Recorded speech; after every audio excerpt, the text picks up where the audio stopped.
Welcome everyone to this edition, another edition of Commercial Excellence Month for May 2020. We're doing all of these sessions live. First, a couple of obligatory slides that I need to address. Here's my confidentiality disclaimer. Everything's subject to change is effectively what that boils down to. Do know that we will be taking Q&A throughout the session. Use that Q&A tab on your Zoom webinar controls to ask questions.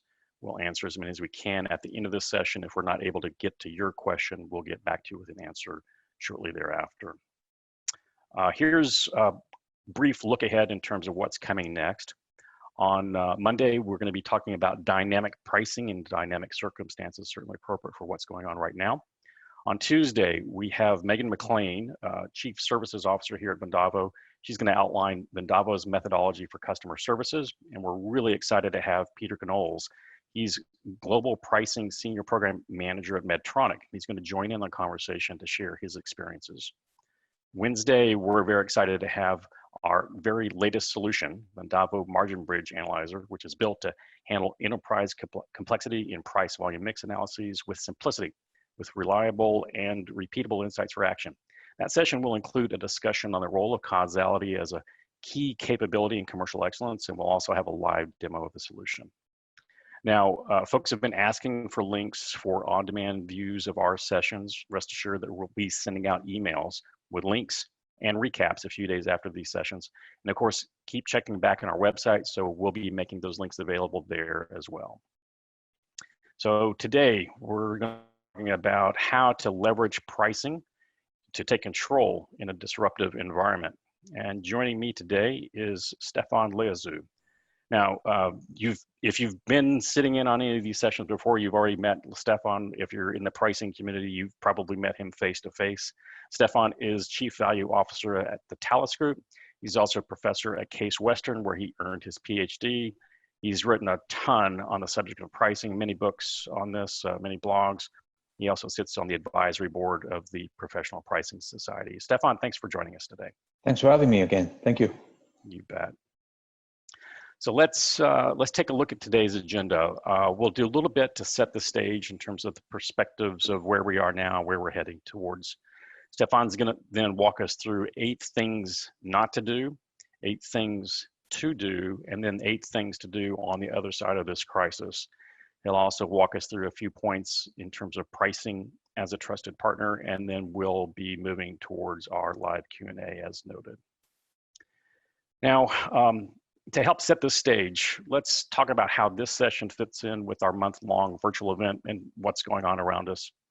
This week, we've had panel discussions with Peter Regan, Louis Columbus, Bruno Slasse, and of course, Stephan on concepts to accelerate business recovery. Bruno and Alex Hoff have reviewed the Vendavo strategy and the product roadmap, highlighting capabilities for commercial excellence. Bruno, Stephan, and I chatted about the key pricing actions for the C-suite, the things that they must be across in today's environment. And yesterday in a customer-only session, we reviewed ongoing success with long-term Vendavo customer Mettler Toledo. As we look at the underlying theme, though, there are things about how things are different right now. These sessions were originally set to be face-to-face in person as part of our ongoing program of building a community to drive commercial excellence. Just like you, we've had to pivot. We are working to continue to deliver value in these turbulent times to our community. That is the pricers, the sales leaders, the P&L owners that are responsible for sustainable profitability. That means having awareness and addressing all the internal challenges as well as the externalities around our organizations to create a path forward for growth and investment in the business. To frame our thinking in these turbulent times, we're using a 3-phase framework to organize perspectives for action by looking at what's happening and what needs to be done today, tomorrow, and in the future. The first phase, that's disruption. The unforeseen happens. You have to deal with the day-by-day and even hour-by-hour issues that require immediate attention. Next, that pace slows a bit and you're repeating how you address those immediate problems with learning. And with the things that you did once or twice before, you're now in the new normal. As we look around and depending on your particular circumstances, that might be starting to show up now or at least very soon. And now here's the third part, the difficult part. Now you need to look for signs of the shift because it's more than surviving a crisis and accommodating the new normal. It's about being ready to thrive. yes, you need to manage through that, balancing both a set of personal and professional challenges. But more importantly, you need to work to adapt yourself and your organization for what is on the other side of the new normal. That's what we're calling the transformation phase. And that's the basis for thriving on the other side. And that's why we're working on commercial excellence. So let's work to keep this framework in mind as we discuss these items. So we don't simply make our first reactions, our first responses, the new standard for the new normal. Let's look for those opportunities to shift from surviving to thriving. So let's get started. Stephan, we're going to kick it off with things that we should not be doing. Here's a list that we can talk to right now. Okay, good. Hey, thank you. It's great to set the stage. I like this three-stage framework. I'm hoping that we are at the end of disruption, and then we can start stabilizing and and talking to a lot of practitioners out there and business leaders. Definitely, April was not a very good month for a lot of companies. Some obviously have gotten totally devastated with no sales. And you see the effect today of bankruptcies and bailouts. Others have managed to, keep a 50-60% sales level, as maybe their industries have not, shut down completely. So there is definitely things not to do in this context. In the context of, okay, I lost 40% of my sales. What do I do now? I think the first thing that I always recommend to pricing practitioners is to understand what the strategic direction of the companies have become. I would tell you that most of the strategic models, strategic plans, and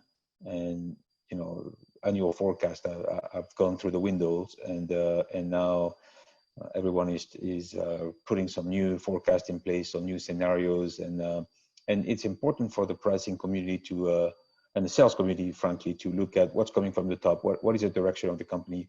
What do we do in the next 3 months? How do we stabilize in the new normal? And it's important for pricing people to understand, what strategic move the company is taking. Like, for example, it could be a good acquisition. It could be retrench. It could be protect the core, forget all these adjacencies and so at the end of the day, pricing needs to pay attention from the top, what's going on from leadership, from marketing, from the strategy side. And also pricing is exposed to maybe a frantic situation in the markets where customers are changing patterns, asking for concessions, or, not buying or switching suppliers. So, it's kind of a dual role that, requires a coolness and kind of a being able to look around and what's happening and engage the situation.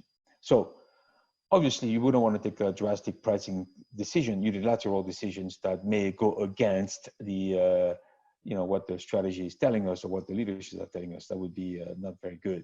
The second one is really not entering in a price war. I mean, so you may be on the receiving end of the price war, and then we are, pretty much quickly react to this, to react in a way that, understanding it, what's happening, is it one shot, is it a general price war, who's entering the price war, who's starting it. But obviously lots of companies and lots of pricing leaders end up being in a price war, not knowing they're in a price war because some, pockets of salespeople or distributors started taking action and buying volume. So it's not good in this time where everything is depressed.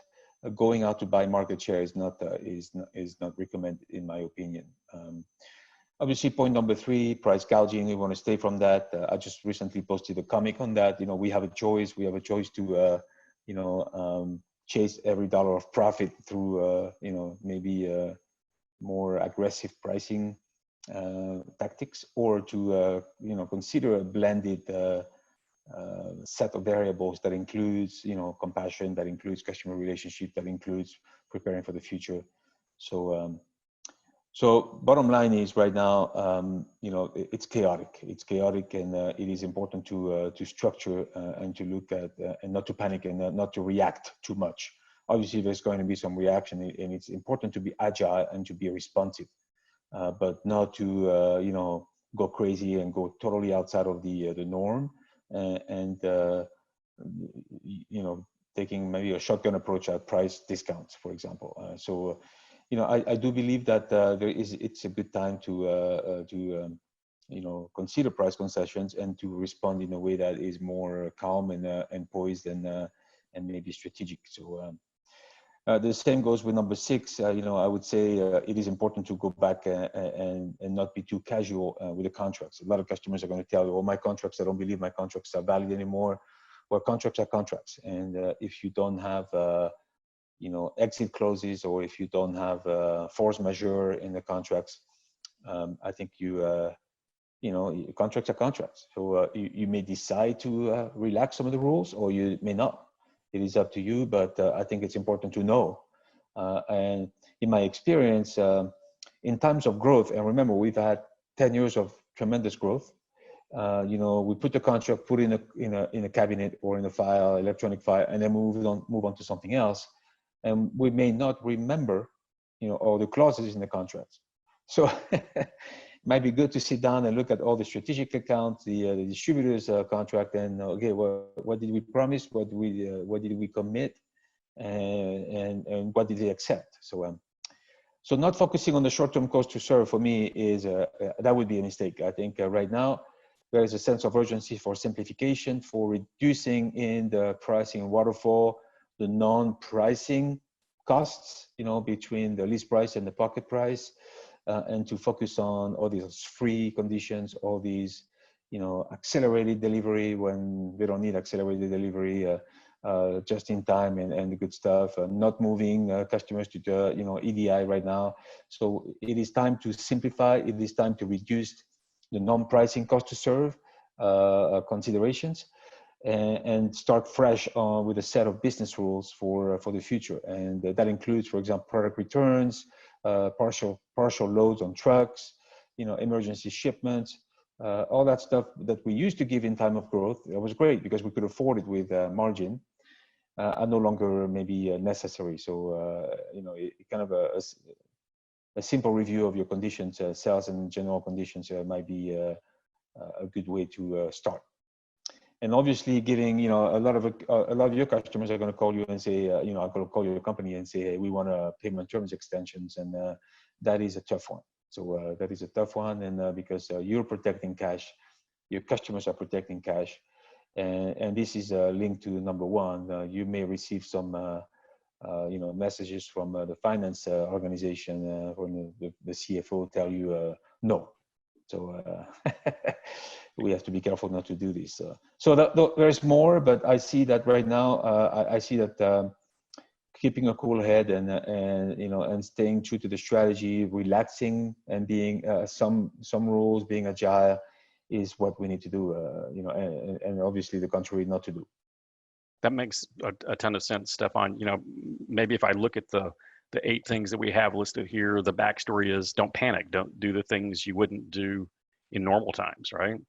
Yeah. So, it's panic is going to be a reaction, but maybe not now because we're 6 weeks in, and some companies are closing Q1, and Q1 was still very good for lots of companies, except maybe transportation and hospitality. And April is the disruption, the real disruption, and the second month will be May. I have a sense that we're starting to maybe opening up the economy, and so if you haven't panicked so far, don't panic in May. Bottom line is, because the real need for panic was when, or the justification for panic when was everything collapsed. So it is essential, and frankly, we'll talk about this at the end of the broadcast. Is the role of pricing is bigger than ever, and we have an opportunity now to show that we can do this without, falling into the panic mode. And coaching the salespeople, coaching marketing, coaching up, it's this is what I said in the LinkedIn post. It's prime time for pricing, and that means a responsibility to be incredible and not doing these things in over 2 months and preparing for the new normal. I love that, Stephan. That's a great transition to things that we should be looking at doing right now. So let's look at your suggestions there. Well, so I'm hoping that a lot of the things that you have in place in your pricing process can be beefed up and can be redesigned for the crisis. For example, number 1 and 2, definitely if you have a quarterly pricing council, maybe moving that to a weekly task force with the same players, maybe a smaller group, staying very close to your sales leadership, your sales teams, engaging with finance. So it's inevitable that everything is going to be very chaotic and changing very dynamically. So you need to be much more present and much more reactive, and moving from quarterly to every 2 weeks or weekly is a good idea. So if you haven't done that, you could still do that now. And the essence is for that is to provide comfort and confidence to the team that are facing very difficult situation, not already traveling to see customers, but doing all of that virtually adds a little bit of a complexity. If you haven't set up a price war room, I think and you're right now under attack, or I think it's a good time to do it. And it's a simple meeting room with your KPIs on the boards and your weekly actions that have been happening, feedback from the field, from the sales, talking to customers. So this is a good time to engage with customers if you're in sales, obviously virtually, and sense what's happening with customers in their operations, their business, their P&L, and then to feed that back into the war room, so that and the CRM, obviously, to be able to track as we move out of the disruption stage. I also, no doubt, the power of analytics right now is essential, and looking at your core business, finding the real mix change, doing the margin bridge analysis in a very deep way. That's what I like the tools that you introduced. I think going in and explaining to top management, and we need to be the ones doing that.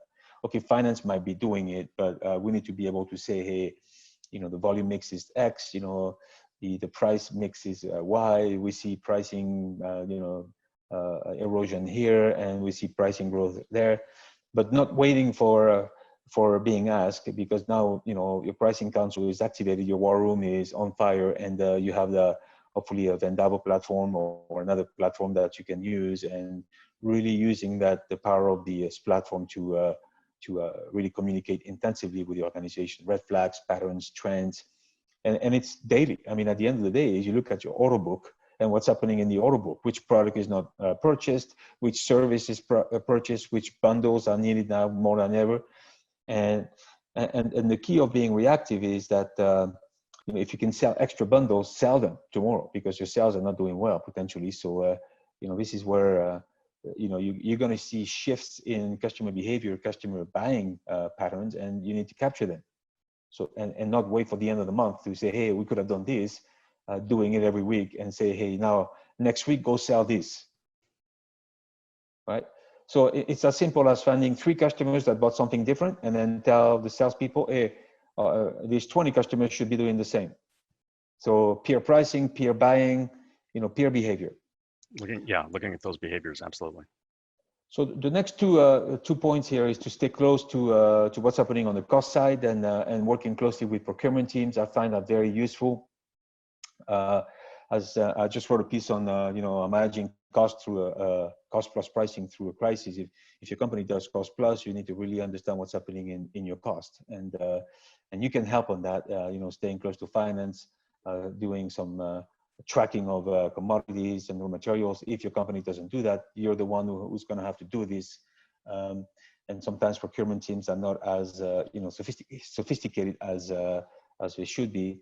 So looking at cost trend, educating also your procurement team on what they may be receiving from their suppliers, as far as if oil went down X, if commodities went down Y, then if they do cost plus, you should help them get discounts.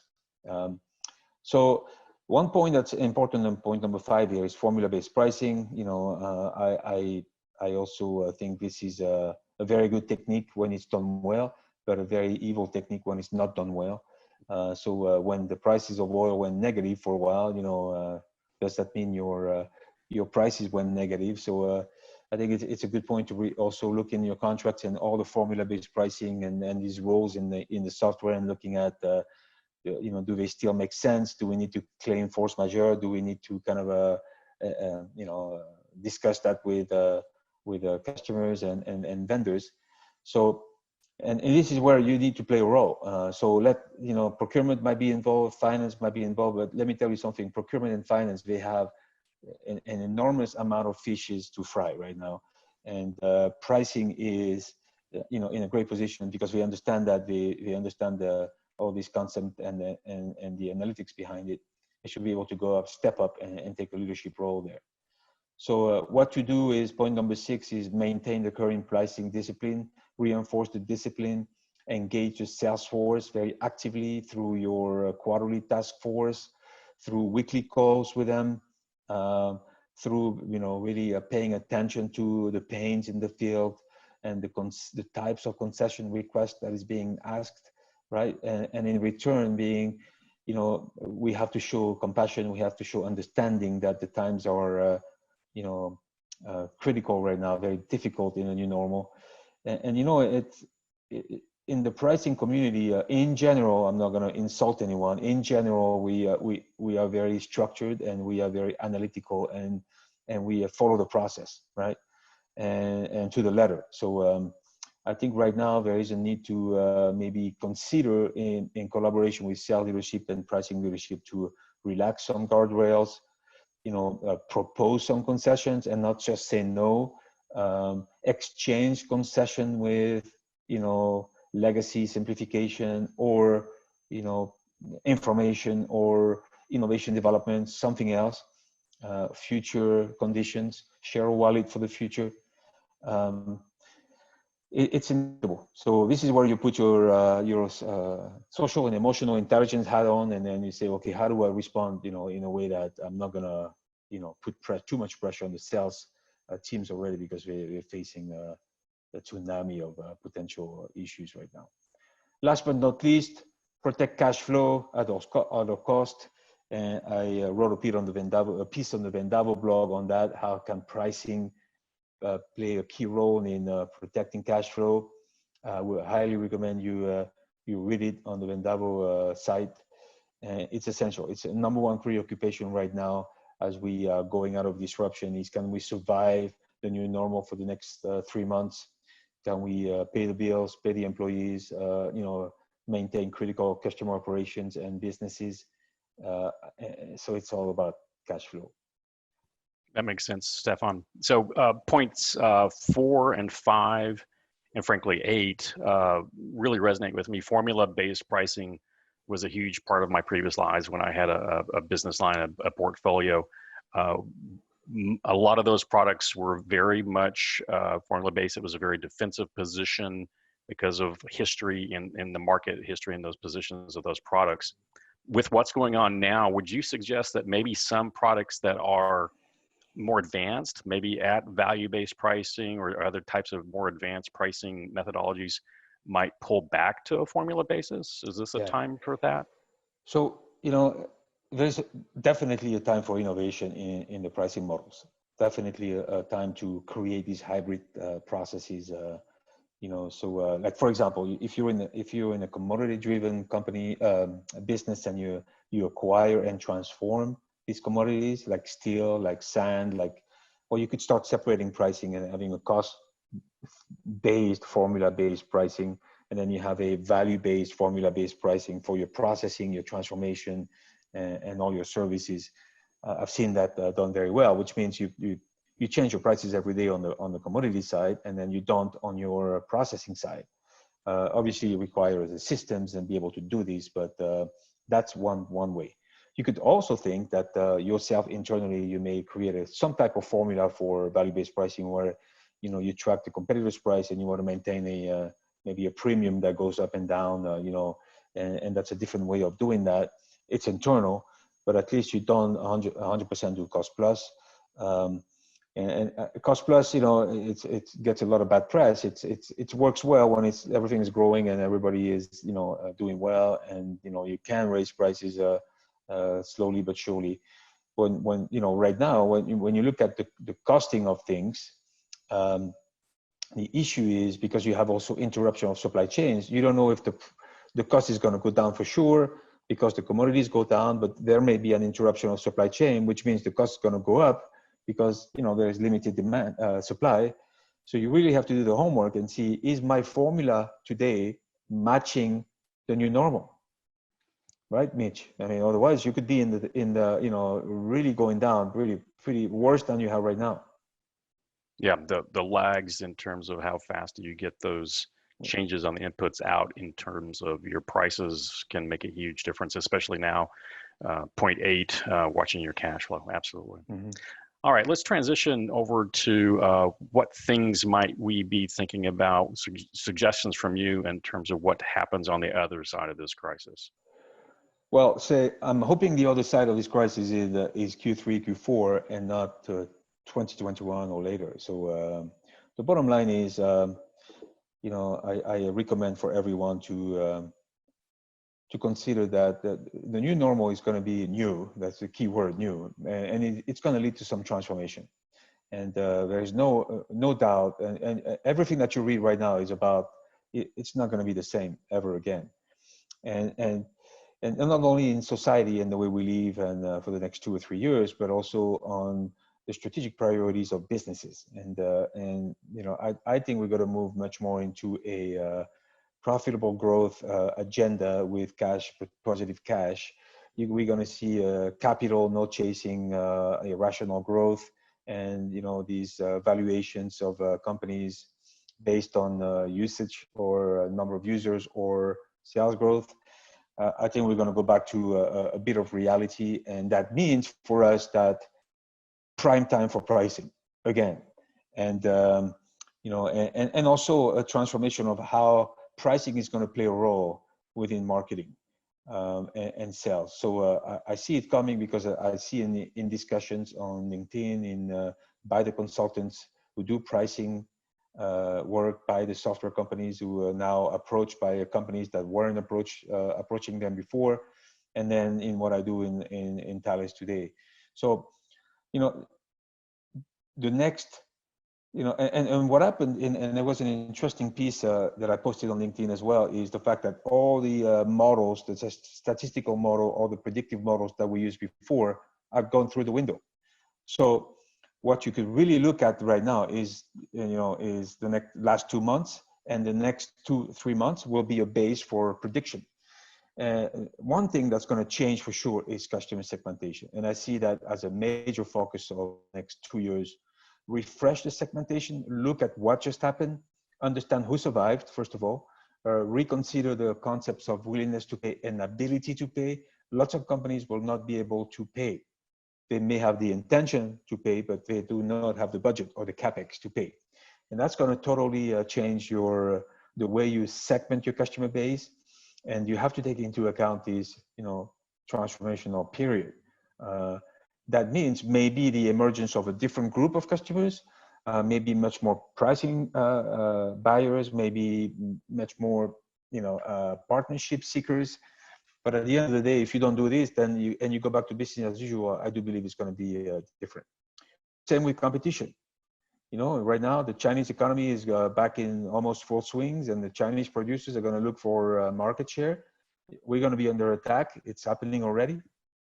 But competitors may have merged, they may have divested, they may have repositioned their business model, and you cannot, if you do value-based pricing or competition-based pricing, you can't just look at the models of 2019 and project the future.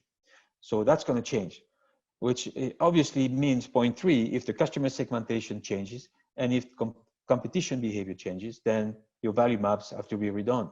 Your value models have to be redone. Your value propositions have to be redone. And assuming you've done some before, if you do cost plus pricing, you may not do all of this. You may do just value propositions. But if you do more progressive marketing, you will have to redo all the work, and that is part of that is a responsibility of pricing. And so I see a lot more collaboration with marketing and sales and innovation.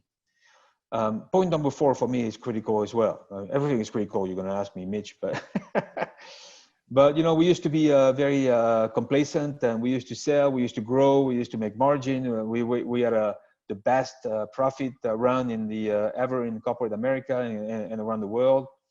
But now, we're going to have to monetize a lot more and stop giving things away for free and stop monetizing everything that we can, and get the extra revenue from it. And that includes services, software, data, anything that is in our value props. Where in the past, maybe we gave a bunch away for free in products. We didn't charge for maybe some goodies. I think no more of this. And this is what I see the role of monetization becoming a lot more important in the future. And monetization is the extraction of revenue from the features and the functionalities of your offer. And that includes much more than the product. Which means when you're using a software to do your pricing, creating bundles, monetizing apps and GUIs and software and putting them as new offers in your software and combining them through maybe 3-6 months of data analysis and finding the value of those through the buying behavior. That's what the Vendavo software does. Right, Mitch? Absolutely. It's all about finding those behaviors, that monetization, finding the innovation in terms of where is that place you're able to discover the behavior that is creating that revenue, that's creating that profit for you. Absolutely. So the next consideration is innovation in pricing. I've been writing about this for the last 10 years. Now we're going to see a lot more requests for proposals and requests from customers on, changes in business model, changes in pricing model, and all the XaaS, product as a service, everything as a service may be rising. It'll never be 100% of the business, but it will be important, and it'll change the way we do pricing, and it'll introduce hybrid pricing formula, I would say, in our value props. It's exciting. I think it opens up a great avenue for growth because some customers may not have the capex to buy your equipment or your product, and you offer that in a SaaS format or in a PaaS format. And I think it's good for sales. However, it's not the best for cash flow, but it's all about balance. And if you focus on profitable growth, which is point number 6, and being cash positive, you can introduce some innovation as long as your core business is focused on profitable growth and not just growth. Because a lot of the time we see growth burning cash, and irrational growth, it cannot be sustained over time. So that balance is interesting. It's going to change the way we do business, the way we interact with inside the teams, and definitely is going to create some frictions because it's a mindset change of not chasing everything that's shining. And we're going to have a greater segmentation.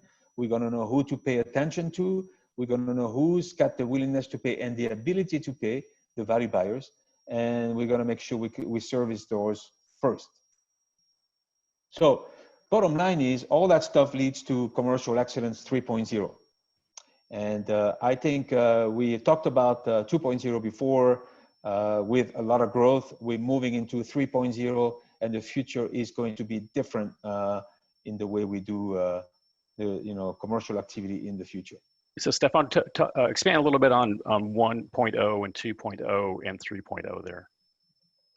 Well, I think 3.0 is going to be much more dramatic in as far as analytics, data-driven sales and commercial decisions, and that focus on profitable growth, much more focus, and much more sensitive to cash. So for example, I want to sign a new account, a big account.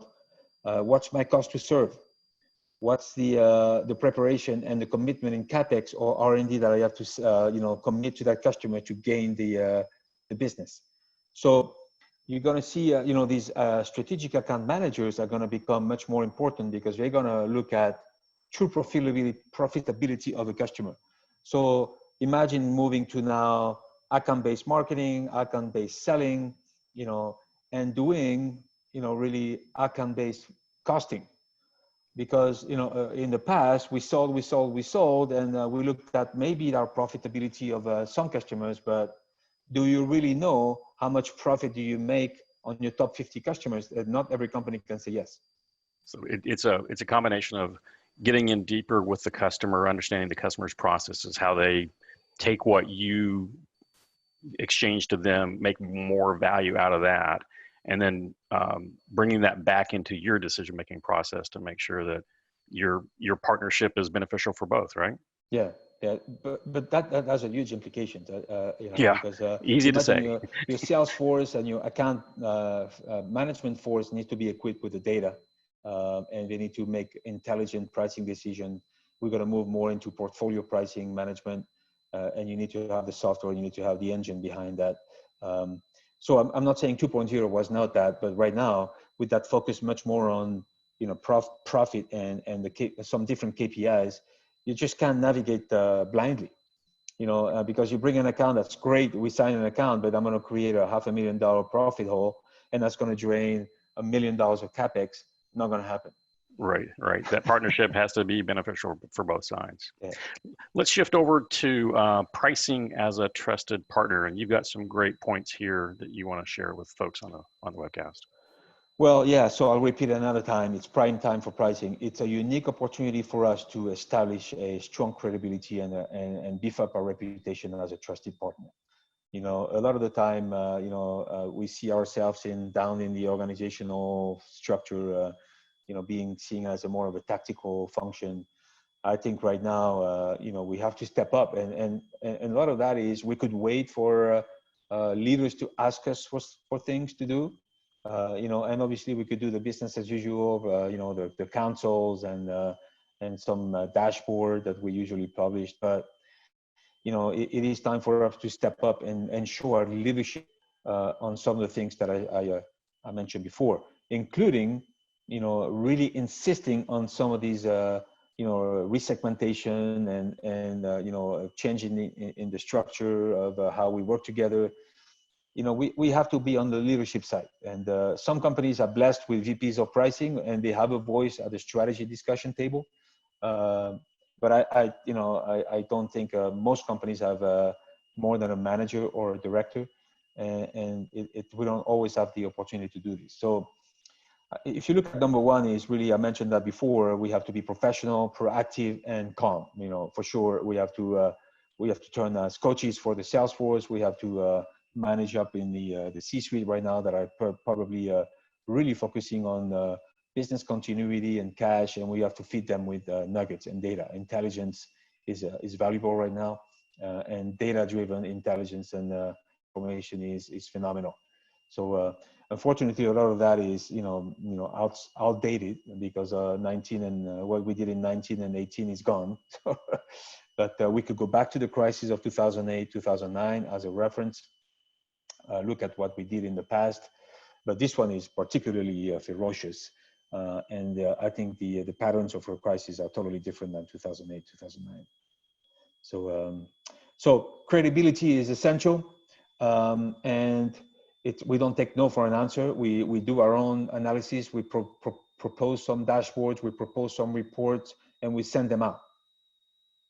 We right now, an example, I compile all the sources of information on what was printed and produced on pricing through a downturn, through a crisis, assemble a compilation of best practices and send it to all the VPs of marketing, all the VPs of sales, because this is what they need.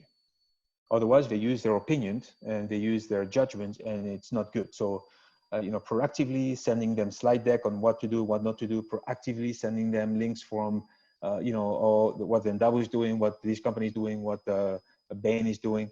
It's needed. So don't wait to be asked. You do it proactively, whether you're a manager, a director, or a VP of pricing. And if you don't know how to do it, you can contact me through LinkedIn. I'll help you. So on number 4, you have to be a 360-degree leader, engaging with all the stakeholders. You have to be visible. It's a chance now to be visible and to show what you can do. And remember, you have the engine of analytics in pricing and customer mix and and overall business intelligence. And chances are, most companies are not blessed with a BI tool. Most companies are not blessed with a very sophisticated, procurement team or finance team that can do much more than the traditional costing and financial analysis. So you're it. You're it. You're the engine. And number 5 is being customer oriented, and it's linked to fair and compassionate pricing. We don't want to be seen. I had a comment on that before. We're always seen as a no department in the pricing function. We are the yes, let's think about it department. And let's look at the data department, and make sure that we don't go behind the corporate shield or go behind our religious approach to the process. Right now, it's a different world, and I think we need to be a trusted partner. So depending on your culture, depending on how you've been established as a pricing function in your company, you may not be there or you may be there, but there's no choice. I can tell you, as companies redesign their pricing organization, how pricing is going to work in the future, what marketing is going to be doing in the future, all companies are going through that right now. And you know why? Because the McKinsey of the world, the Bain, the PwC, that's what they're publishing right now. How commercial excellence looks like after the crisis, how pricing looks like after the crisis. So we're going to be much more important after the crisis, and that's a personal judgment. But I think we have to start now, today, as we enter the new normal phase, to help the organization consider all the critical elements that are important.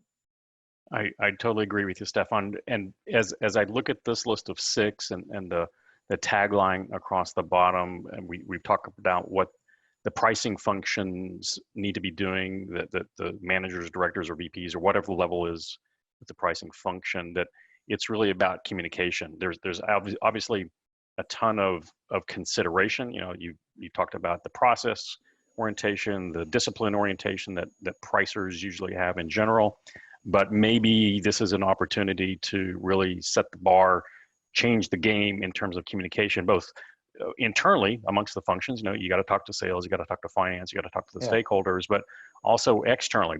Pricing folks can help the sales org talk to customers, talk to partners about what's going on here, right? It's communication. Yeah, right. And unfortunately and fortunately, those are the skills that we do not have generally have in pricing. So the good news is you could get trained on it, and you could learn on LinkedIn. There's the LinkedIn learnings and other courses done on emotional intelligence, on communication, on resilience. All those are skills. I just designed a course on LinkedIn learning called Leading Without Authority. That's a critical skill we're going to need, because we're going to cooperate, and we're going to really federate a group of people working together in the new normal, and we need these skills. So and of course, absolutely. And of course, there's the opportunity to reach out to people like you, Stephan. People like Vendavo has capabilities that we've got bundled into our value consulting group, with our services group, that can help with the communications. A lot of people call it change management, but you can apply change management techniques even if you're not doing a program change. You can talk about change management in terms of how to think about things differently in this new normal and the new transformation that we're moving towards. Absolutely. All right. So let's turn now to some questions that are coming in. So as I rolled through the Q&A that's coming in, again, reminder to everyone who's on the webcast, use that Q&A function to put your questions in. Quite a few are already in. Here's the first one, Stephan. In your first list of things to not do, you said don't start a price war. What if I think a price war has already started? What should I be doing with my team on that? Well, it's interesting because a lot of companies and a lot of people do not realize they're in a price war, and I mean, they probably don't even understand what a price war means, and it's really looking at again the dynamism in price decreases in the market, and realizing what's happening in the data, and are we in a price war? And you'll see that very quickly through the rate of erosion the number of an increase in the number of concessions that's coming from the field. But I think it's equally important to have the salespeople spend more time now than ever with customers and test, and listen to the what the customers are saying as far as what competition is doing and their pains and who's moving and in what direction.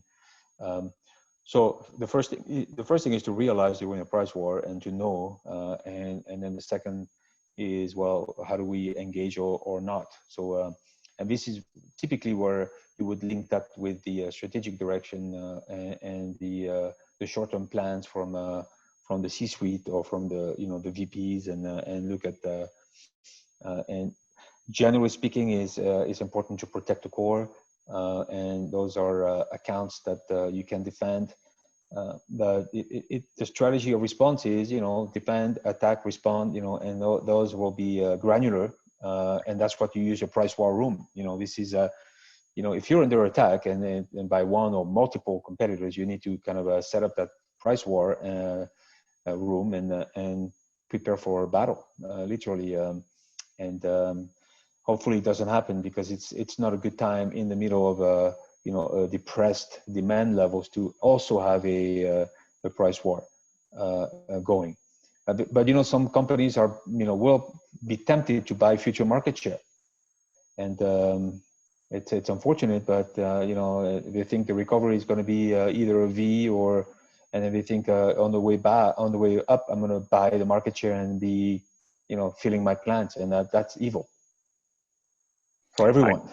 Absolutely, it's a race to the bottom, but that's why you, as you noted, Stephan, that's why you set up that war room in advance. Think through those issues, those responses. But as much as you do with those exercises to think ahead, it's always going to be granular. It's always going to be specific. It's always going to take people who are well versed in the business, the options in that room, those stakeholders, to make those tough decisions in those difficult times.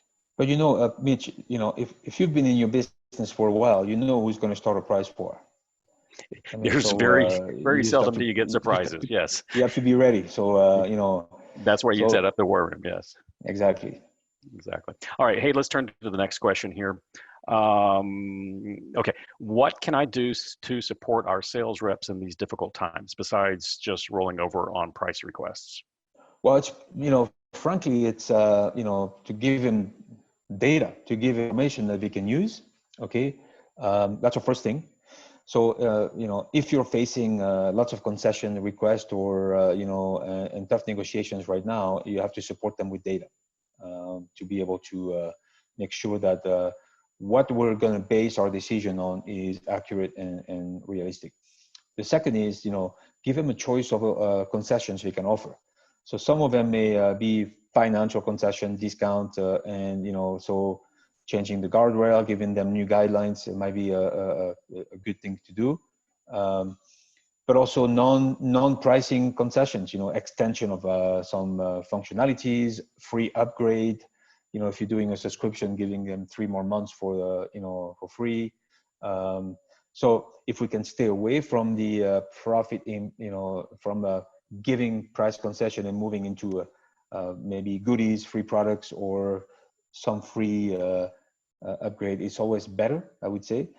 And it's you can't say yes to everything, obviously, because at some point you also have contracts and establish business relationships. But it's being more of a solution provider than someone who's going to say no. And so we have to be ready. We have to communicate intensively with them and invite them to the either the weekly task force if you have a small number of salespeople.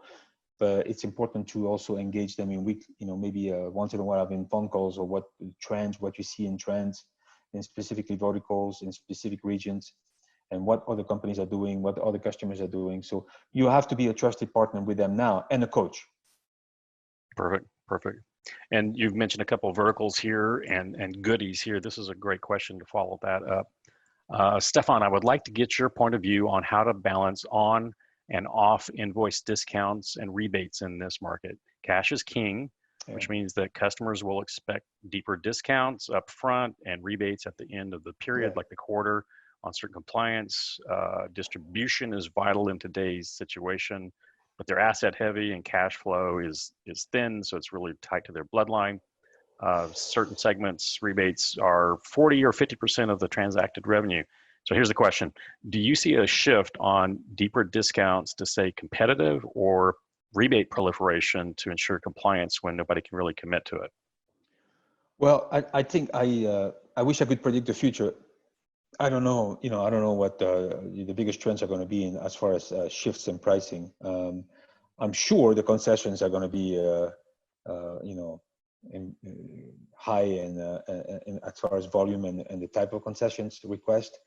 But remember, you also have, if you were a very differentiated provider before and you had, a high willingness to pay from your customers, that's not going to disappear. When we go back to the new normal and into the transformation, you will not lose all your pricing power. Now, the key is, are you going to stay with the same pricing structure? Are you going to offer more, discounts versus rebate? And do you get the rebate in forms of credit notes versus cash payments? I would say the cash payments are going to be, a bit more complicated in the future. But overall, what I see coming is a lot more portfolio pricing. So at the account level, I think, it's because we're going to be able to sell a lot more than just product. We're going to see a shift of value propositions. And sorry, the dogs of discounts are barking right now in my house. But we're going to see the type of the hybrid type of pricing and the portfolio, of pricing are going to change in the future. But think about that question when you get into, and I did get that question quite a bit over the last two or 3 weeks, is my discounts are getting to 70% and 80%. What is going on with that, and what do I do? Well, again, this is an opportunity in this crisis to reset your pricing strategy. When you get to these high level of discounts and rebates, I know they're needed because they're traditionally asked, but really you got to look at, okay, what's the next book of orders do I have? What's the next level of volume that the customer is going to buy from me? And can I continue to justify these 70% rebates or 70% discounts? So there needs to be a strategic discussion on not only the levels, the pricing structure, and then the portfolio pricing. And it's going to be industry by industry. It's going to be distributors versus OEM. I think this is why I'm saying that the role of pricing is super important in the future, super important. Makes sense. I appreciate that answer. Stephan, I think we've got room for 2 more questions here. Here's a good one.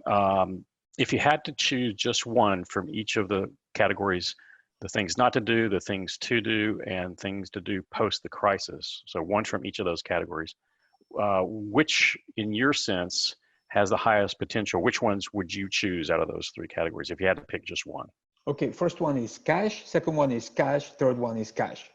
That's pretty straightforward. That kind of drives all the answers. Seriously. So, I mean, I would say right now it's protecting cash, and I think it's an essential. We're in survival mode. Lots of companies don't know if you're going to be around in 3 months. So that's, so on the things you don't do is burning cash. On the thing you do is, definitely protecting cash flow and, being much more of a strong leader and maybe you're not educated now on cash flow management, that it's important to be educated on how pricing can, help with cash, and don't sit and wait. You actually go out and be proactively supporting the cash flow process. So read the blog on the Vendavo site and you'll see lots of things you can do. And then for the future, I think profitable growth, and that means potentially introducing value-based pricing, and that means it covers some of the things that I discussed about, looking at your competitors, understanding your segmentation, redoing your value maps. If you've never done that before, now is the time to get started and introducing it with some, maybe core business components or products or services. So, but at the end of the day, right now, if any questions for me, it's cash flow. Makes sense. Absolutely. One last question, Stephan. A couple of people have mentioned this. I'll kind of combine this into a single question here. What do you think will happen to pricing functions in terms of organizational structure on the other side of the crisis as we move towards transformation? Yeah, so it's an awesome question, and I think I'm thinking about it right now as well. I'm researching this. I'm talking to people, and I think we're going to see potential redesign of how pricing structures are set up, new titles potentially. I mentioned the focus on monetization. I think pricing has to do much more than pricing. We have to be able to extract from everywhere. And working closely with marketing on that. Do we move to a new hybrid system of centralized, decentralized? Do we go back? So it really, companies, I'm hoping more companies will pay attention to pricing, and, through my coalition for the advancement of pricing, CAP, I'm trying to promote pricing. And then I think, more software, I'm hoping, and that is going to require more of a center-led model. Versus where we used to be going, which is more decentralized. The trend in the last 5 years was more decentralized. I think we may see more center-led with, and what I call the difference between the price setting and the price getting, and the interaction between these two dimensions of pricing. But it's inevitable, and I'm redesigning, pricing for the future here in Thales today. It's important to think that pricing will change. Commercial excellence is going to change. I can guarantee you marketing is going to change. We're moving more into digital and e-commerce, and pricing is going to change. And I used to say, Mitch, you can't, why would you run a company without a pricing department, right? And pricing software, wait until we move things to e-commerce. How can you do this without pricing software, without a pricing team? So I'm hoping, through this crisis, that pricing gets a lot more attention, and as a profession, we step up and we become the trusted advisor that we need to be. A real opportunity for everyone. Yeah. Stephan, thanks so much. That's the end of the time we have for questions. Thanks for joining us today. Thanks for joining us all week long.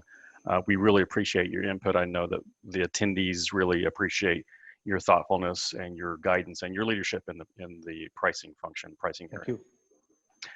Real quickly, let's take a look again at what's coming up next for Commercial Excellence Month. Monday, that's going to be dynamic pricing in dynamic circumstances. Tuesday, again, that's Megan McLean, our Chief Services Officer, outlining Vendavo's methodology for customer services, and Peter Knoles, he's with Medtronic. He's their Global Pricing Senior Program Manager, and he'll be sharing some of his observations and experiences. And on Wednesday, we're really excited to have the introduction, a webcast presenting Vendavo Margin Bridge Analyzer. It's built around enterprise complexity and delivering price volume mix analysis with simplicity.